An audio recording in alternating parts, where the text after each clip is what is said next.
Hello everybody! Unless you've been living under a rock lately, you've probably heard about this little tiny game to have come out recently called Divinity Original Sin 2, and especially if you've never played any Divinity game before, you're probably wondering why this game is such a critical success to the point of places like GameSpot giving it a 10 out of 10, which is not something to be scoffed at, and that is quite a big deal.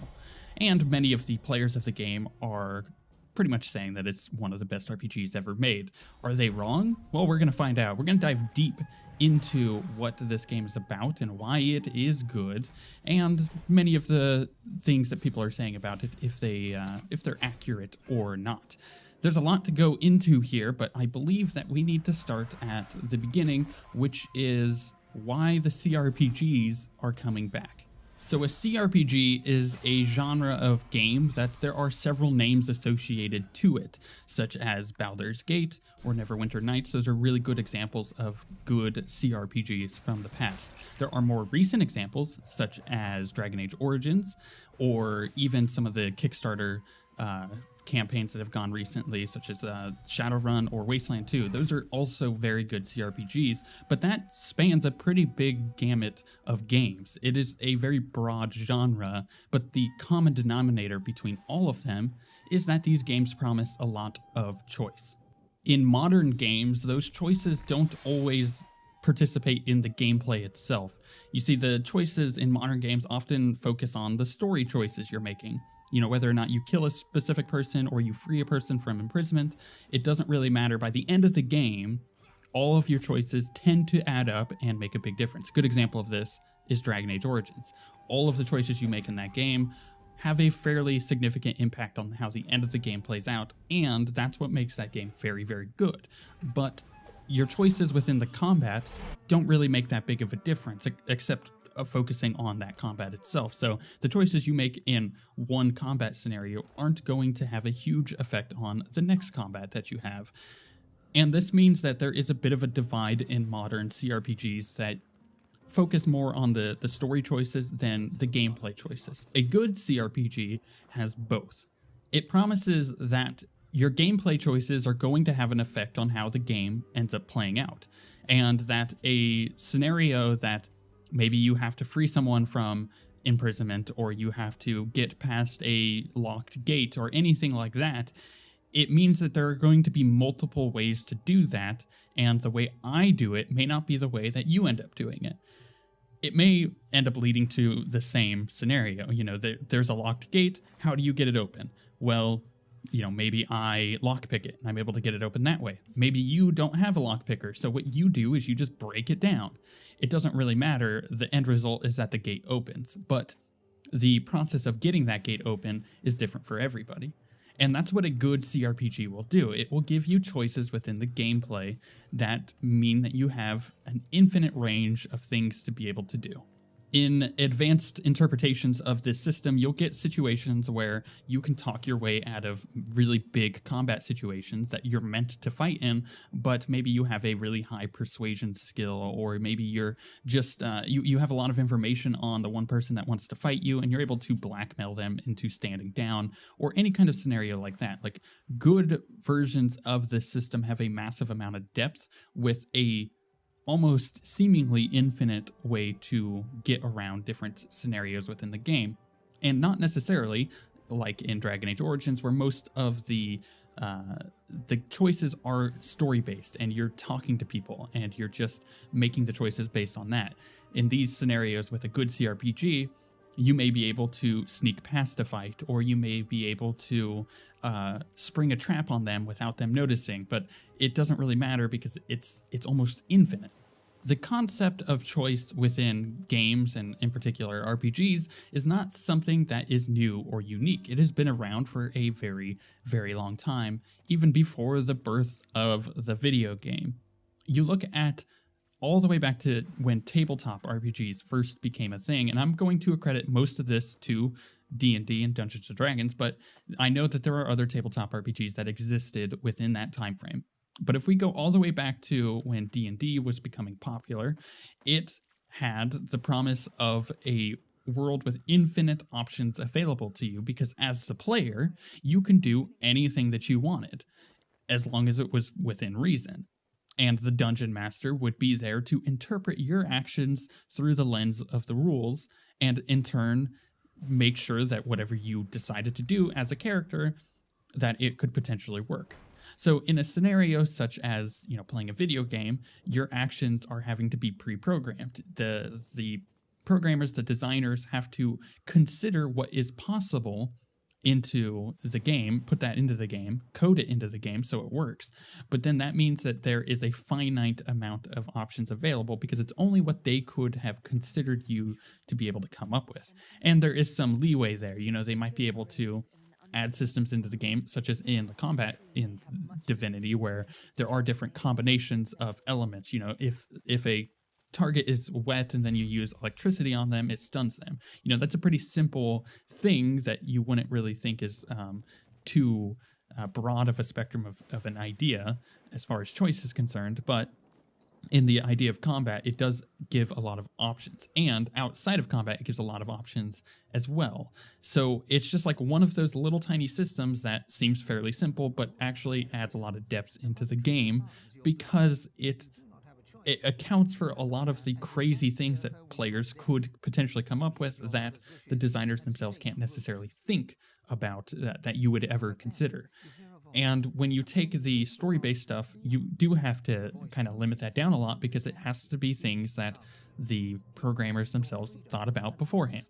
But of course, in D&D and tabletop RPGs, this isn't the case. It's literally what you can come up with could be possible, and whatever the dungeon master finds plausible, or even sometimes not necessarily plausible, but hey, let's roll the dice and see what happens.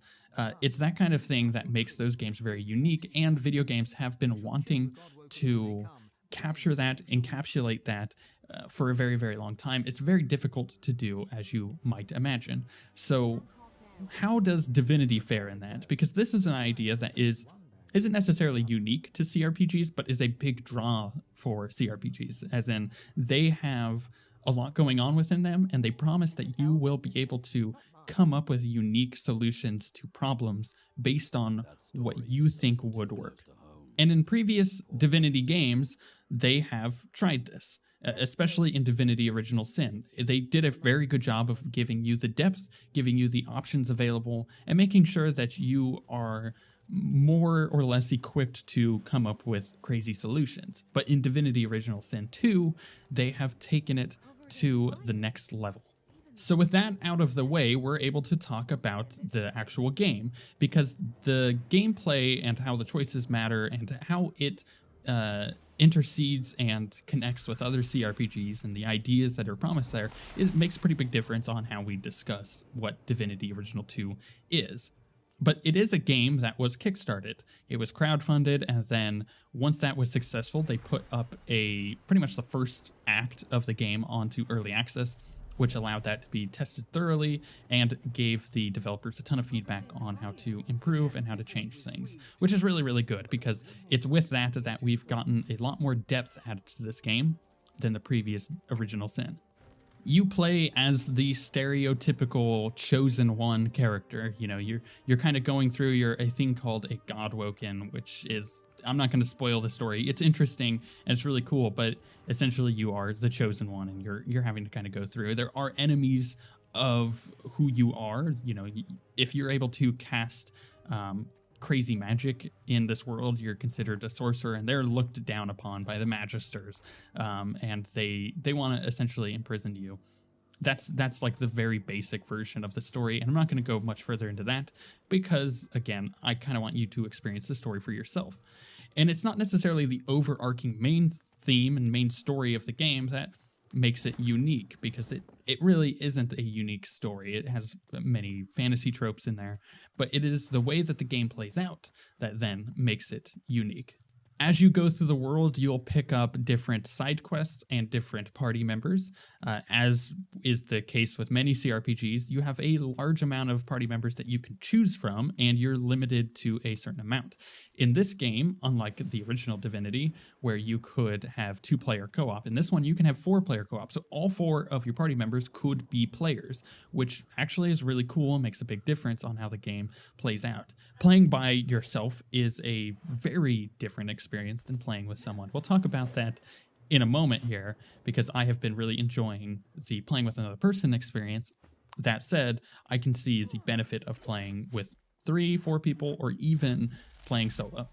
But you go through the game, you gather your party members, and you create a team of people that you can switch out really at any given time, at specific moments, I guess, within the story. So you're not necessarily limited to the party members you chose at the beginning of the game, but you do kind of want to choose a party that you're going to be satisfied with, because you're going to be going through getting all these side quests and experiencing the world. You don't have to do really any of the side quests. You could just kind of blitz through on the main story, but the game is very difficult. The combat in the game is unforgiving, and if you do not have the level to proceed with the main story, you might want to catch up on some of the side story stuff or side quests, because the dudes don't scale with you. This isn't a situation where you're going into the game and the enemies that you're fighting are always going to be on equal level with you.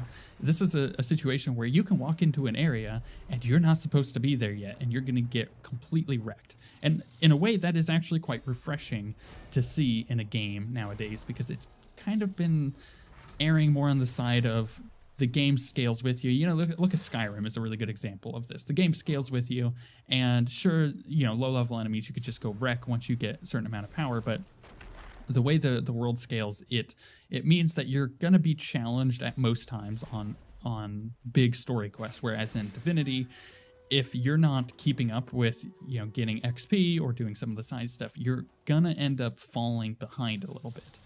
The good news is this game does grab some of those side quests and implement them into the main quest in a very Witcher 3-esque way. Witcher 3 The Wild Hunt was a really good example of a game that can take a main story and hide it behind a ton of side quests. You never really knew what was going to affect the main story or not in that game, and that was a huge draw about why The Witcher was so freaking good when it came out, is that it did a really good blend of side quests and main quests. Divinity does a fairly good job of this, although it is more obvious which ones affect the main story and which ones don't. So to summarize, you're essentially this chosen character that has a group of party members that then go through the world and explore the main story, and oftentimes come across cool side story stuff that you may or may not experience the same way as other players. That, in a nutshell, is what Divinity Original Sin 2 is. But on top of that, you have this crazy choice system. You have choices within the gameplay. Is this gate locked? How do you open this gate? Do you lockpick it? You could break it down. Maybe you teleport past it. Those things seem very superficial, but they're not. They make a big difference on how you personally experience the game, because you are interacting with a world that is reactive. It is going to understand that you may try to do these things, and it allows for that possibility to happen. It never really holds your hand on, hey, this is what you should do. It's just kind of like, hey, here's what's available to you. What do you do? Which harkens back to the D&D style of RPG, which is a promise that video games have been trying to live up to for a very long time, and oftentimes can get fairly close, but can't quite get all the way there. And that's why people have been giving Divinity such high scores, is because it does reach that point. It does get to that point where you have crazy amount of choices within the gameplay, within the story, within the moment-to-moment combat that make a big difference on how things play out. You look at the combat system in general, there are so many different combinations. You can get someone wet and then shock them, which will then put the stun effect on them. But there may be a pool of blood underneath them that you can then electrocute. You wouldn't think that that is a possibility, but it is a liquid on the ground, and it does allow itself to be electrocuted, which is pretty metal. Then there's options like, maybe they're wet, then you throw ice on them, freezes them. there's fire on the ground, you throw water down on the fire. Or there is a gas kind of floating through the air that you don't really want to walk through. Well, you can use wind spells to kind of push them away. There is an undead character. Well, what happens when you use a healing spell on it? Well, clearly it does damage, and that's kind of a cool way to get around very specific things. So different characters within the game, different classes within the game have very different effects on how the game plays out because they have different options available to them based on the skills that they have and based on the different kinds of combat scenarios they find themselves in. On top of that, you can pretty much spec into anything that you want to. You could be a necromancer rogue, for example, because when you level up, you put skill points into different schools of things, like, different kinds of combat, whether it be one-handed, two-handed, or ranged attacks, or maybe you level up different kinds of spells. You're doing necromancer spells or cleric spells or anything like that. It doesn't really matter because they all play very well together. I said that you can electrocute blood. Well, what if you kind of go with a storm theme where you have like all these electrocutes and lightning and just kind of energy-based abilities, but then you also go with more of a necromancer thing where you make blood rain from the sky and you heal yourself from using that blood. You can like suck it into you, kind of like a vampire would, and heal yourself back. So you can kind of electrocute the blood and do a ton of damage to people with that instead of using water. But you can also use that blood as a resource to heal yourself. All of these things are what make Divinity Original Sin 2 a fantastic RPG. They promise the promises of, old classic tabletop RPGs, and it provides it with a very visually striking game. It's a very beautiful game. On top of that, it gives you so many different options that you're almost overwhelmed at certain times. There are problems with the game. We'll get to that in a moment, but one of the biggest benefits of this game is that you can play it with other players, which changes that experience greatly. For example, I have been playing with a very good friend of mine. She is not necessarily the kind of player that I would want to play this game with if I wanted to min-max things. And the reason why is because she is way more exploratory in the game than I am. I'm a min-maxer. I'm like, I gotta do everything perfect. I gotta make sure I get through the game. And while I'm sitting here figuring that kind of stuff out, like, okay, what's the perfect way past this scenario? What if I go do this? By the time I'm thinking that, she's already gone off and tried to do something and has broken the game. And you might think that that is frustrating, but it's not. It's actually very refreshing, and it's so much fun because it is just exactly what would happen in a D&D campaign. I'm sitting here trying to think of a plan. How can I perfectly do this? By the time I'm able to even try to execute that plan, another player has gone off and has done something silly, which has caused a very specific scenario to our game to happen. A good example of this is at the early start of the game when you're on this island, which is essentially a prison. It's called Fort Joy. That's at the beginning of the game, you're trying to escape from it. And we're in there, we're trying to escape, and we find, through the use of several side quests, we find this like underground passage that leads us into these caves. And we get down into the caves, and there's all these like weird fire slugs, and they're kind of slurping back and forth. And you're not able to talk to them because they are beasts. You can't really talk to them. But there is a skill in the game called Pet Pal that allows you to talk to creatures and allows you to understand them. So we go down into this cave, these crazy slugs are all slurping around, and we're like, this is really interesting. And of course, her and I have like this thing going on where we try to go and loot everything before each other, which is really funny. Like, we share loot. It's not a big deal. It is kind of a funny thing. Like, I got all the gold that time. So of course she's running ahead to try to do that. And she is a lot less patient of a player than I am. She is way more into the action part of the game, which is totally fine. It's completely a legitimate way of playing the game, right? But me, I'm more methodical. I like going through things a little bit more slowly. And it's this combination of our personalities that create really funny scenarios because we're in this slug-infested area, and I'm like, should I talk to these guys? Let's figure out what's going on before we go forward because they're not attacking us yet. And she's like, okay. So I start talking to the thing. Of course, I see her running off ahead, in the cave, and I'm like, oh God, this is going to get me in trouble again. So I'm talking to the slug, and the slug is telling me like, oh, you might want to beware of our queen. She's kind of upset at the moment. We are, and by the way, these slugs have like really pompous, like British accents. I'm like, oh, great. Okay. So it kind of gives you an idea of their character. And they're telling me that they weren't always slugs. They were they were turned into these things by this like evil magister, and to avoid the queen, because she wants her revenge, and any magisters that she sees, or any sorcerers she sees, she's going to attack. And I'm like, oh, this seems like a really bad scenario. So I start kind of giving her the information. I'm like, hey, you probably don't run ahead. This seems like a really bad thing. We don't want to get into combat here. I think I can talk our way out of this. And just instantly into combat. And I'm like, ugh, damn it. Like, because she found the queen. And of course, she is a sorcerer who does not understand the queen. The queen starts speaking to her, and it's just a bunch of gibberish because she doesn't understand it. And we're immediately in combat. And I'm just like, and at this point, this is not the first time that has happened. So I've come to expect it. But it is really funny because then we go into combat. I try to save her. We die a horrible, horrible death. Then we back it up. We reload, and I try to talk to these people. And I get to the queen. I speak to her. Turns out she's just angry because she thinks that this magister is still alive, and she wants her revenge. I have to inform her that this magister is long dead, and there's really nothing that she has to worry about anymore. So let's talk this through. And we managed to get our way through that cave.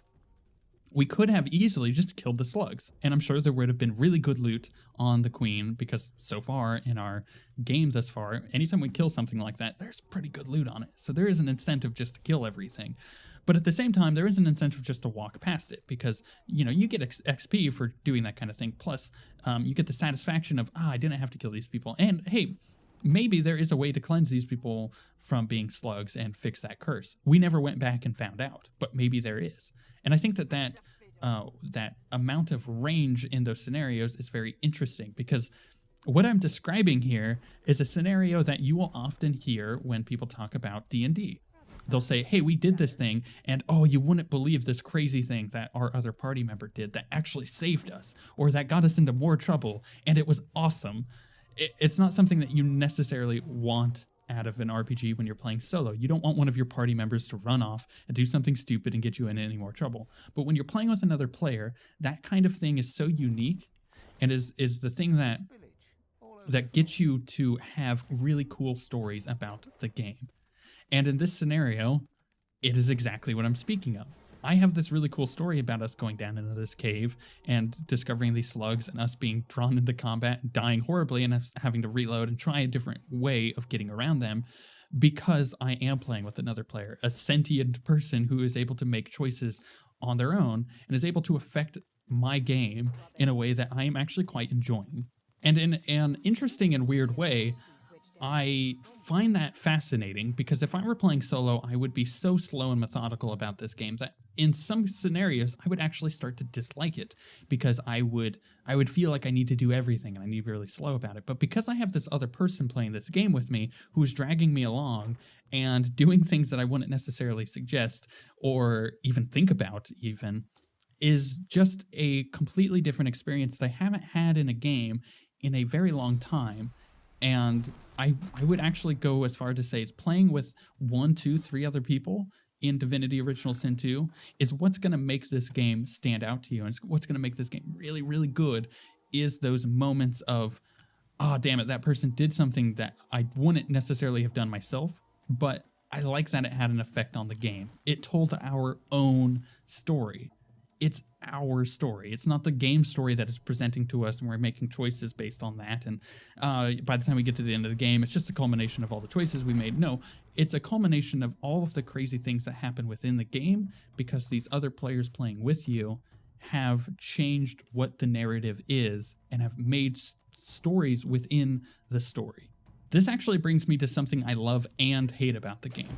What I hate is that when you're in a conversation with someone, you're the only one that can see that unless someone walks up and clicks on it. So say I'm discussing something with an NPC, the other players in the game aren't seeing what's going on unless they walk up and click on me and listen in on that conversation. Oftentimes they don't have any input on that conversation. They can tell me to choose certain things if they're sitting there, which is fine because that makes a lot of sense.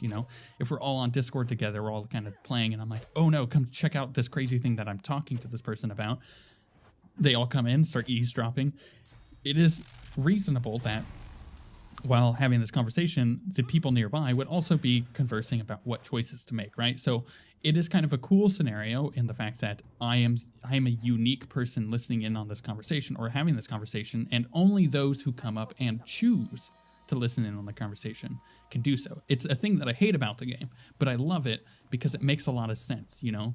I can be off talking to someone, my other party member, you know, she could be going and chatting with another person. We can both be separately getting in trouble and making sure that we have a scenario where, you know, she's in combat, I'm in combat. Oh God, we're both about to die. You know, this is very, very risky, but we're going to try to do it anyways. And then we eventually meet up in the middle and then, you know, try to save each other. I like that idea. I like that that is an option within the game because it just, again, adds more to the personal narrative within Divinity that you're creating for yourself. You know, combat plays out differently for everybody. These choices, these scenarios, anything, any problems that you're trying to solve within the game are going to play out differently per person. And then that is only magnified by the fact that you have other people in there if you're playing multiplayer, because they themselves can change those effects. And I love that about the game. You may say to yourself, I wouldn't want someone running around making choices that I can't see or affecting the game that I have no effect on because I'm not near them when they're talking to these people or making these situations where they're going into combat. You may say to yourself, I don't want that because that's not something that seems like it's not something that seems like I would want someone affecting my story. But honestly, after playing for more than 20 hours with her in this game, I wouldn't want to play with anyone else because it has created such a unique narrative in our game to the point where I feel like it's not Divinity's story. It's the story that her and I have created within the game itself. And that is really not something you get in video games right now. So if you're looking at Divinity like, oh, it's just another RPG, it's not. It has something very unique to it, which is why it is getting perfect scores from reviewers, which is why the people who are playing it are raving about it. And it's why I'm sitting here wanting to continue to play the game with this other person, because her and I are making a really cool, unique story with different characters we have and are experiencing an RPG that really you would normally only get in a tabletop scenario, you know, playing D&D or something like that. And that's very unique within the gaming world at the moment. So if you're looking at this and you're going, this game is interesting to me, and you're wanting to play it, I do have some tips, some concerns that you might want to know before going into this. Number one, this game is very slow. It is methodical. You have different story beats going on. You're making conversations with people, and you're having to listen in on those conversations and make informed decisions because they may drop hints about how to solve very specific issues. You know, the first scenario you find yourself in, you get off the ship and you're at this place called Fort Joy, and your whole objective is to escape. It doesn't tell you how to escape. It just says escape. So you go around, you start talking to NPCs, and you're kind of learning about what's going on the fort, and oh, there's like these different factions going on, and oh, hey, I just helped this person. They helped me out by giving me the secret passage into the fort itself. Oh, I could do that. Oh, but wait a second. I just also helped this other person. They gave me a key, which gives me a backdoor entrance into the fort. Or, you know, you're going through all these scenarios, and you're realizing that there is no one way out of the fort. There are different options available to you, and the way that you go about getting those options is very unique and exciting based on the different characters that you have and the different stories that you, especially if you're playing with other players, are telling with each other. It is a slow game. There is a lot going on. Combat is slow, but is very tactical. Combat is difficult. You may want to start on a very low setting with combat because when you start out, you're going to be pretty weak, and you may run into scenarios, as me and her have in the gameplay in the background, where we walk into high-level enemies and get decimated because we're not that level yet. So we have to go back and we have to kind of reconsider stuff. There is an option within combat. You can play essentially Iron Man mode, where you can retreat at any given time and essentially go back to the nearest waypoint, which is an option. And I would actually prefer playing that way instead of just constantly reloading, because it makes your choices within the game have a little bit more weight. But that's something that if you're playing with other players may be a hard sell. They may just want to min-max. You may want to min-max and want to reload. It's something her and I have been doing in the gameplay in the background, something that I have done playing the game in particular. So it's hard because the game is slow. You'll have players that will want to speed up, to rush ahead, to do things, and you may not want to do that yet. So if you're playing by yourself, you won't run into those issues. The game will be as paced as you want it to be. If you're playing with other players, that is something that you have to consider, is that you're entering into a social contract when you play with another player in this game that is essentially saying, hey, at any given point, I may go off and do something that you weren't ready to do yet. But in doing so, it may create a very fun, unique narrative that you will have stories to tell about later. And I guess my final tip going into this game, especially if you're playing with other players, primarily if you're playing with other players, is to have an agreement that even if things don't go the way that you want them to go, that you're going to go with them anyways, because it can go into situations where you're able to create a unique story, such as the slug thing that I mentioned earlier. I have tons of other examples of that kind of thing in this game with her and I, but I can't quite tell you them because some of them are very story-based and will change the way that you see the story when you get there. And I don't want to spoil that point for you. But it's just like the little things that you can do. Like you can, for example, you can find a chest and it's a locked chest. You're not able to open it. You're like, nah, crap, I can't open this locked chest because I don't have a rogue.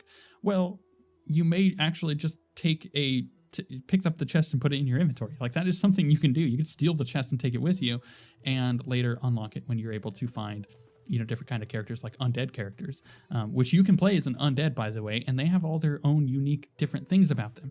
People don't like seeing undead characters, so they'll scream and run away when they see you. But if you keep your face hidden, or if you take on the appearance of another person, which you can do, you can like steal their appearances if they're, I think, dead or unconscious. You can act as if you're that other person, which adds just a whole host of another infinite amount of options available to you. But, you can like pick up objects, you could take them with you, you can find an undead character which then can use their bony fingers to lockpick it, or you can find a rogue that can lockpick it, or you could just wait until later and you could try to open it yourself.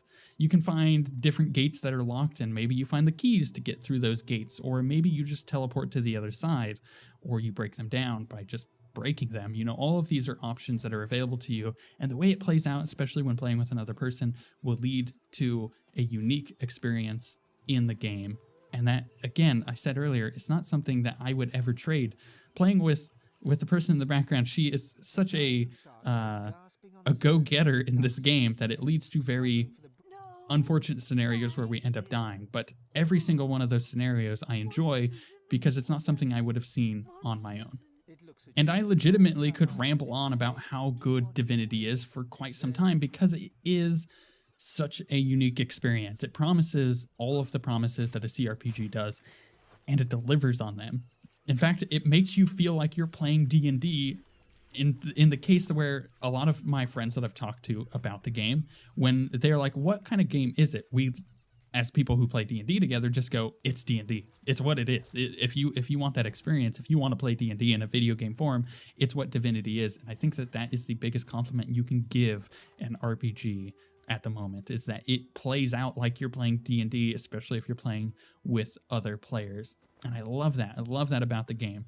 This game, I will not put it on my top games of all time list until I finish it. So I'm not going to even begin that discussion. But at this point, it is definitely proving to be one of my favorite RPGs.